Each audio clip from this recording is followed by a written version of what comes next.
আসসালামু আলাইকুম। আমরা আবার আগের মতো পিকনিকের আয়োজন করলাম। তো আজকে ভিন্ন ধরনের একটা পিকনিক আয়োজন করেছি। সবাই আমাদের ভিডিওটা শেষ পর্যন্ত দেখবেন। তো সবাই একসাথে খেতে বসলাম। সবাই একটু আলাপ আলোচনা করতেছি, মজা করতেছি। সবাই খাওয়ার সময় এখন ভাত বাড়তেছে। আমাদের তরকারির আইটেম সবাই দেখবেন। আজকেও অনেক রকম আইটেম করেছি। সবাই তো খেতে বসে অনেক খুশি হয়ে গেছে। তো এখন সবাই আলোচনা করতেছে আজকে রাতে নাকি সবাই একসাথে ঘুমাবে, একসাথে সবাই এনজয় করবে। তো এখানে আমরা ব্রয়লার আলাদাভাবে রেঁধে নিছি, ব্রয়লার দিতেছে এবং হাঁসের কালো ভুনো করছে। এখন এখানে আবার রুটি বানাবে নাকি, সকালবেলা সবাই রুটি খাবে, তার জন্য হাঁসের মাংসের ভিতরে একটু ঝোল রাখছে। কেউ আবার খারাপ কিছু মনে করেন না, এক একজন এক এক রকম করে খায়। আর আমরা কালো ভুনো প্রথমে করেছিলাম, কিন্তু একটু ঝোল রাখা হয়েছে হলো রুটি খাবে বলে।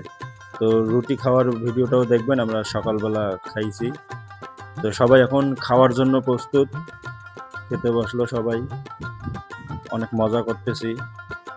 তো বড় ভাই আবার হেল্প করতেছে, সবাইকে ভাত দিতেছে এবং আরেকজন আবার ভাত বেড়ে দিচ্ছে, আরেকজন আবার সেই বড় ভাই আবার ডাইল দিতেছে সবাইকে।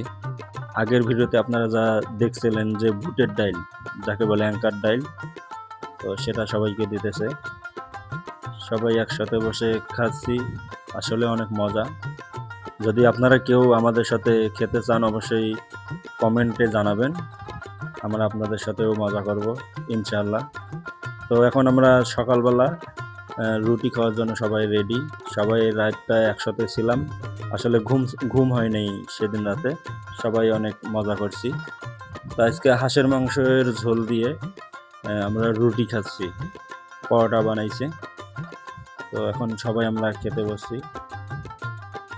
সকালের নাস্তা শেষে পরে আবার দুপুরের মাছ দিয়ে, ডাল দিয়ে, আলু ভাজি সবাই একসাথে খেয়ে যার যার বাসায় সবাই যাবে। তো দুপুরের খাবারটা একটু ভিডিও করি নাই, কারণ মোবাইলে চার্জ ছিল না, আমরা মোবাইল দিয়ে ভিডিও করি, এই জন্য। সবাই আমাদেরকে একটু সাপোর্ট করবেন, আমার পেজটা একটু ফলো করবেন এবং পাশে থাকবেন। তো আসসালামু আলাইকুম, সবাই ভালো